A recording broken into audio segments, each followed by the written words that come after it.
Hello everyone, welcome to Bowls 360. Well, the great man's joined us again, Lee the Lord Sachi. Hey, Sachi, how you Mate, doing? it's very good to be back. It's Excellent. great to be back after a couple of busy weeks. You thawed out? It's good to be back home, yeah. There's colder than this Tasmanian cold. Yeah. It was certainly an experience. I bet I've voted all month that people come back, I've frozen, so... Well, welcome back. You did alright. I mean, results are a bit disappointing. Yeah, look, I was on the wrong side of a couple of close ones, but I gave myself a chance. I had a pretty bad start at the tournament and managed to sort of play some decent bars after that. But no, very trying conditions. Yeah. Tassie wind and the rain. I'll certainly won't complain about our off season again for sure. No, it was very, very, very difficult. No, very good. All right, let's get into the Premier League Round 7 preview.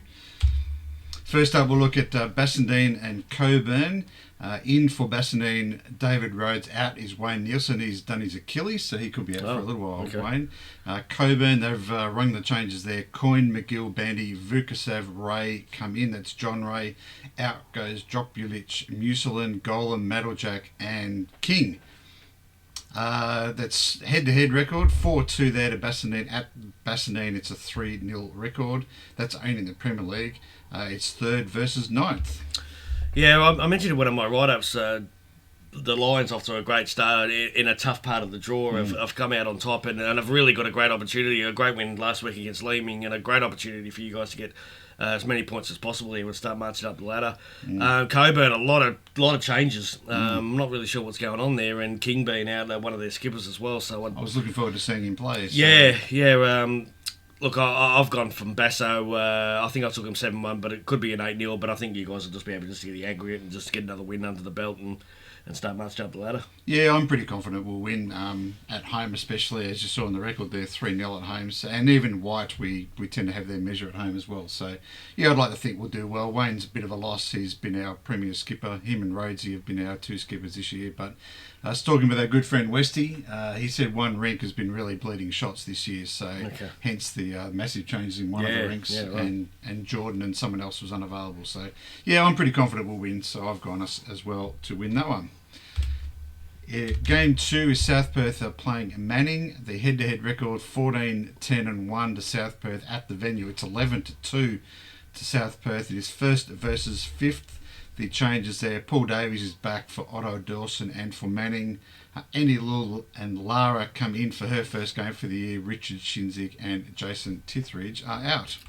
I changed my mind on this game. I went to type South Perth in yesterday when I did, and then I changed my mind last minute and went to Manning. Manning. Yeah, look, it's going to be interesting. I know last year they played on a Friday night at South Perth, and South Perth got on quite comfortably. Manning, obviously Chrissy's going to be racing back. Blake and Miles have been in Tassie too. They've got to race back. But they do have the 3 ex-South Perth players who will know the South Perth green very well. It's a toss of the coin. It was a tough one to pick. Obviously, any results quite possible in this game. But, I did change my mind. I did go Manning in this one. Yeah, it could be a bit of spice, couldn't there? Because with the 3 guys that left, so it's certainly Manning are a very strong side. I think they're probably better on paper, but I've gone for South Perth. Just that home ground factor is always going to sway me South Perth's way. Even if it's a 50-50 hit out, I'll tend to go with South Perth in that sort of scenario. The next game is Doubleview versus Leeming. I haven't got the Doubleview team. They haven't played each other in the Premier League. It is 10th versus 8th. It's not unusual. It's unusual to see Doubleview in 10th spot this deep into the season. Leeming in 8th, they're changed. Just the one. Bertai comes in for Phil Davey. Well, Doubleview, if they don't win this, I think we can just about write them off. I think it'll be curtains for them. I think I put in my report as well, you can never write them out. I mean, obviously they were in this position last year and they came really good in the second half to give themselves a chance, but they need to hit their straps now. They've really got to get going. If Leeming will have nothing to lose in this game, they'll go for this. I want to try and keep them winless. So Doubleview, they've got to get 7 or 8 here to try and get their season going. Yeah, and I think they will. They're still a fairly decent side. We both picked them to finish in the finals. I think we can put a line through that. I can't see W making the top 4 from here. They're going to struggle just to finish out of 7th and 8th. Well, that's right, yeah, exactly. Qualifying games, so they're really going to pull their socks up. There's extra beef this year as well. There is double beef. Double beef. Like my McDonald's burgers. But I've gone Doubleview. I think they should beat Leeming, and maybe that'll kickstart their season and get them onto a winning form. The next game is Mount Lawley are playing Sorrento.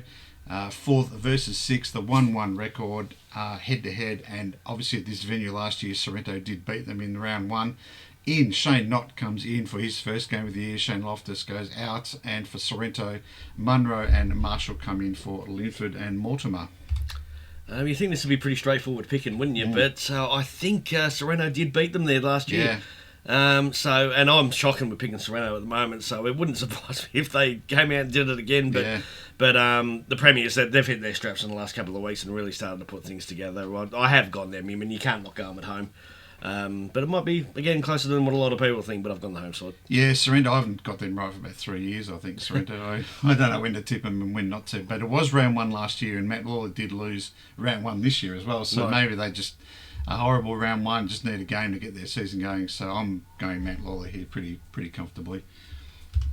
The 5th game is Osborne Parker playing Cambridge. They've played a few times over the years in the Premier League. It is a 19-13-2 record to Aussie Park, and at the venue, Aussie Parker leading 12-4. It is 2nd versus 7th. No changes at Osborne Park for Cambridge. Stewie Lofthouse gets a gig over Stephen Buckley, and it looks like Kevin Crowell is making his debut in the Premier League as a skipper. Stephen Rushforth is the one that drops back there. Yeah, a couple of players as well from Cambridge coming back. Blake Nan's actually playing the mixed pairs as we speak, and if he beats Ali Forsyth, he'll be playing for a gold medal. So a chance to go double gold. And obviously Cavier getting his first crack at skipping. He's been in Tassie as well. Osborne Park, they've just started off terrific, haven't they? They've really they've come firing, and they've got a really good opportunity here because they've got a double header. If they can win both, they're probably going to have some breathing. They're probably going to have some breathing room at the top. So I've taken them. I've taken them to get the job done today. Yeah, I have too. I think Blake's in supreme form at the moment, as we saw. Apparently, he bowled really well in the side series as well, so he's in superb touch. I expect his ring to win, but not many of the others. So I'll go 7-1 to Osborne Park there. And finally, we'll look at the Sunday game. Sorrento are, as we said, playing Osborne Park. 3-9 head-to-head record at Sorrento with a 2-5 head-to-head Osborne Park. Getting the job done at Sorrento over the years, and don't worry about those changes. They are not even Osborne Park's players. So just ignore that. I've actually got Sorrento. I saw that. Yeah, I've taken them. I think, there might be a chance of winning that one. I actually think they could, but I don't know if it'd really be an upset because, obviously they're home and the win that Sorrento get. But like I said, perfect opportunity for Osborne Park. If they can get the double, they're going to have some breather room, and they're going to. I dare say they'll go into the second half leaders and be the team to beat. But Sorrento at home, they've actually got their home games going this year, Sorrento. So I think they'll put up a pretty tough challenge, and it wouldn't surprise me if they won. Yeah, there's certainly more of a chance of winning the Sunday game against Aussie Park than I think the Saturday game against Mount Lawley for sure. But I've stuck with Aussie Park. I think they'll win both games this weekend. Until they start losing, I'll probably tip them most weeks. They're in really good nick at the moment. So I've gone Aussie Park there. Let's have a quick look at the tips. That was last week's tips. You got Coburn and Leeming incorrect. I tipped the sweep. Yeah, you got the sweep. Only 3 games last week. So that's...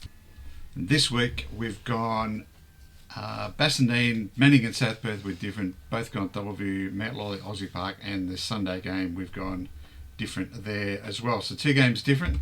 Could be the 2 games you need to catch up to. Yes, it'll be an interesting weekend. Well done to our WA players as well. Betty Legger getting the silver medal, Christina getting the bronze, gold, triples gold, and possibly another gold or a silver coming our way. So well done to all our players, and might give the national selector something to think about. Quite possibly. It'll be interesting. Maybe, yeah. It's certainly been a better finish to the month than a start. Yeah. It's been the champs, the side series of both, and all the power events. We lucked out a bit there. So, well, that's it for today. Thanks everyone again for tuning in. We'll do it again next Friday. Have a good weekend on the green, Sachi. Good luck everybody in Boswell. See you later. Bye.